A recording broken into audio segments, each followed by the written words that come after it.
What's up, YouTube, and welcome back to another review here over at Thomas Opent, where we are taking a look at a beer by my nemesis. You love them, you hate them, you love to hate them. Moersleutel. I really do have a love-hate relationship with the Moersleutel. I've explained this in many of my reviews. My first review ever was actually a beer by the Moersleutel, and I loved it. And I used to really love their old school beers, until they sort of got this fetish for lactose and adjuncts, which is fine, which is great, and there's a market for everything. And every now and then I do like these beers, and sometimes it just gets way too much.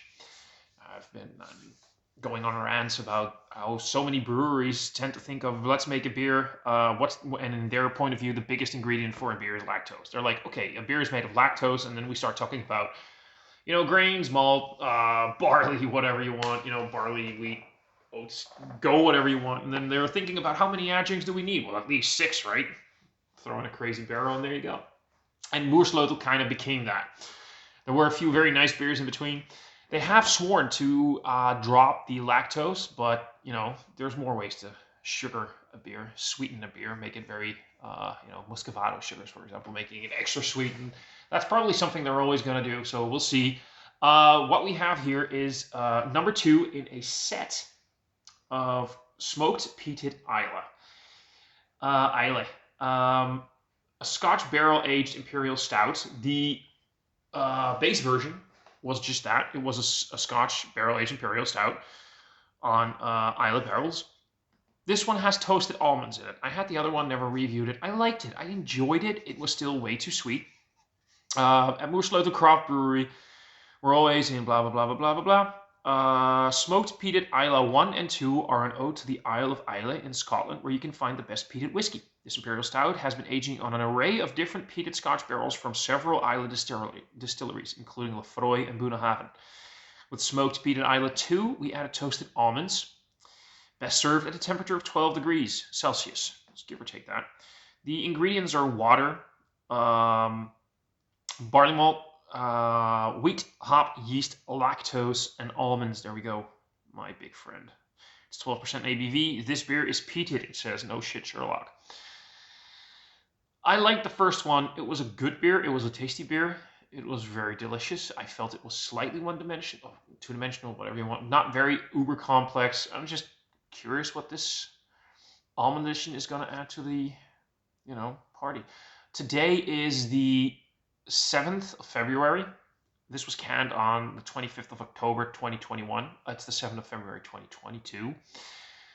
Best before, it still has like a year and a half on it. Yeah, the Karen art is pretty good. If I remember correctly, that is Lefroy, actually, like a general representation of the Lefroy distillery. Could be Lagavulin.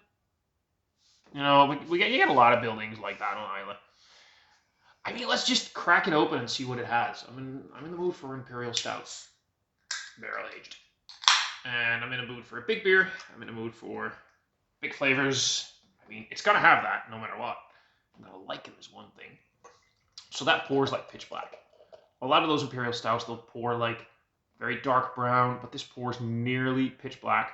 Has a lot of carbonation in it actually. Poured it a bit like an asshole, so we're getting like kind of a big head on it. Then again, who doesn't love a lot of head? Yeah, I did. Yeah, I went there. If you look at that in the glass, we got some hashtag proper glassware, by the way, because Joe Senjan, I always say that name wrong. He always says beer tastes better in a proper glassware. It looks pitch black in the glass. It's got a dark, like very dark mocha colored head on it. It really does look the part of a big, bold Russian Imperial. It poured pretty thick as well. A glug, glug, glug, glug noise, you know what I say? So, yeah, let's see what this has in terms of nose and if this is going to be one of the better Moersleutel's I've had in a while. Let's figure this one out, shall we?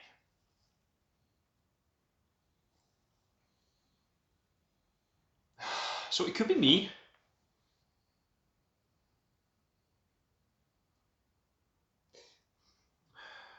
This smells a lot more balanced than the other one. It only has a few months of age on it, so it's not like it really had time to settle down. This one smells a little bit more a little bit more balanced. I am getting those very typical, Moersleutel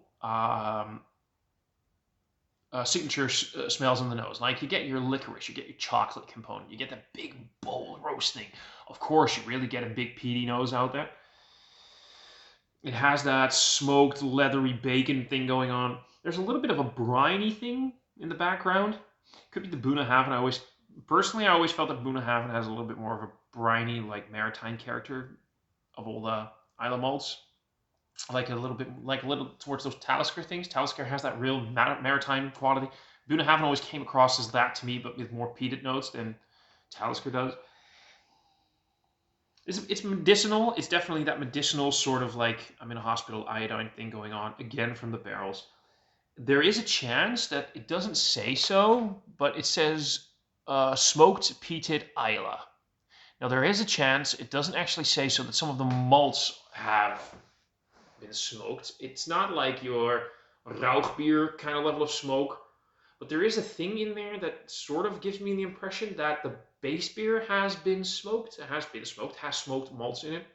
Let's be specific here. Get a big bold chocolate component. I'm not really getting anything that says almonds to me. There's nothing that really screams specifically almonds. There's definitely a nutty character to it, but more like a generic. It's nutty, chocolatey, sweet. Hey, sweetie, sweet. It's a bit more. Mellow's the wrong word, but it smells a little bit more mature and a little bit more developed and a little bit more complex, maybe even, than the other one did. And the best part is I'm not really getting the lactose on the nose. I mean, it's sweet, but it doesn't come over as lactose that much. Let's see what this has to offer in terms of palate, flavor, and I love the lacing on this though. Look at that. Yeah. I know my glasses are dirty. I'm a dirty boy. I mean, look at that. Lacing is kind of pretty. Get that soft. It just goes down straight away, but when you're swirling it around, it leaves a little bit of a lacing. I like it. Let's see how this fares on the palate. Cheers.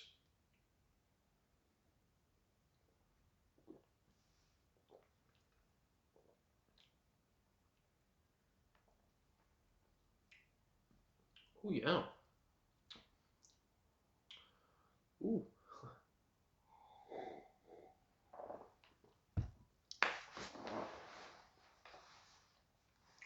I can get down with this. It's quite savory. It's got that sort of like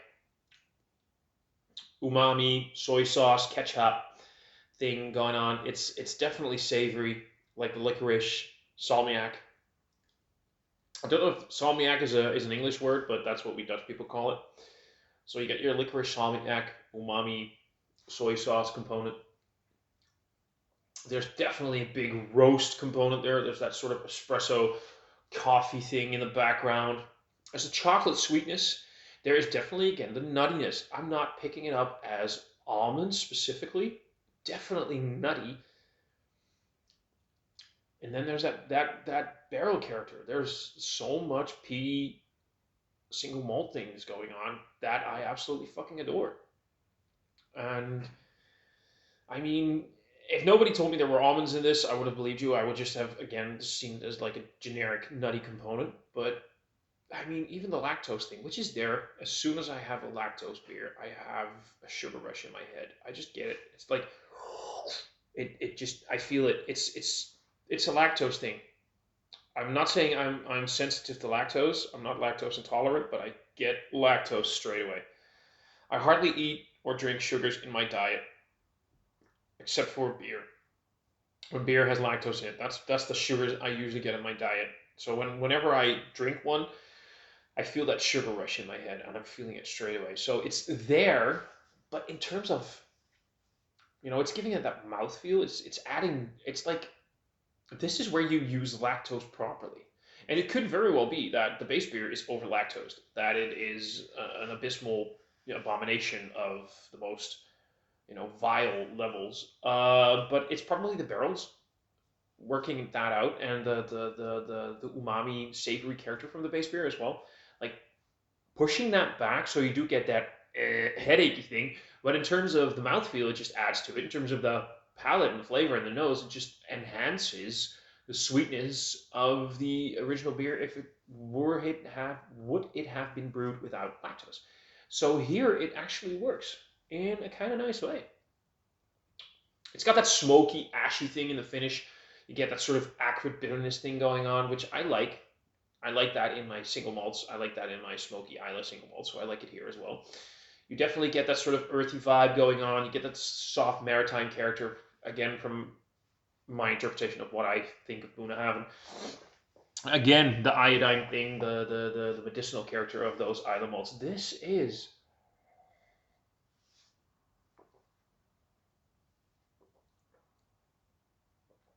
dare I say it, the best Moersleutel beer I've had in maybe 2 years.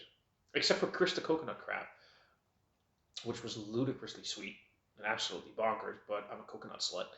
I love that one. I really love that one. So yeah, I am definitely very much okay with this beer. And maybe it's a mood thing because I'm in the mood for something like this. I mean, I'm okay with something a little sweeter. I'm okay with something a bit heavier, and I'm okay with something a bit very smoky peaty.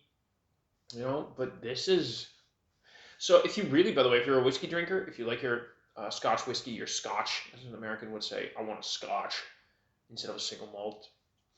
Get your terminology straight. Fucking hell. Love you guys. Try Big Pete. Big Pete. But Peat. It's a blend. It's not by Douglas Lane. It's a blended malt. So it's only malt whiskeys, but all malt whiskeys from Islay, which really they nailed that blending process and getting the qualities and the properties of all the various single malts they use, and that's what you're getting here as well. You really are getting different notes of several types of single malts. I like that. It's delicious. It's delicious, and I haven't said delicious about a Moersleutel beer in quite a while. So fuck you guys, you did it. You actually brewed me a beer in the last 18 months or so that I really enjoyed. Like, really, really enjoyed. And even though I'm getting that headachy buzz of the lactose in my head, I'm okay with it right now because the rest of the beer is just fucking on point. I love this thing. I'm happy. I am actually genuinely happy with a Moersleutel beer, and I haven't been that in quite a while. So there you go. Another review done and done. Another review in the books. I think Matt always says. Kind of my hero. I've said that before. I mean, he probably thinks it's weird, but Matt is basically like my hero when it comes to beer reviews. The dude is just he's a great dude. I love the guy.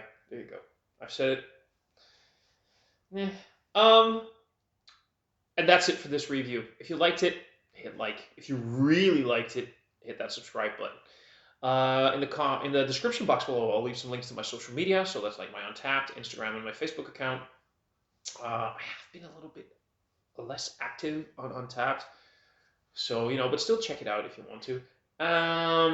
Leave some comments if you want to. Go check out my friends at the Dutch Beer Collective. I'll drop the links to Dutch Beer Collective and mysterybeer.nl. Please go check out Gerben, Douglas, and Remy from the Dutch Beer Collective, and leave some comments if you want to. If you're like from the States, or if you're from the UK, or wherever you're from Europe, if you've had beers from Moersleutel, what are your general thoughts on Moersleutel? What do you like? What do you dislike? Always like to get some feedback, and I'll see all you guys in another review soon.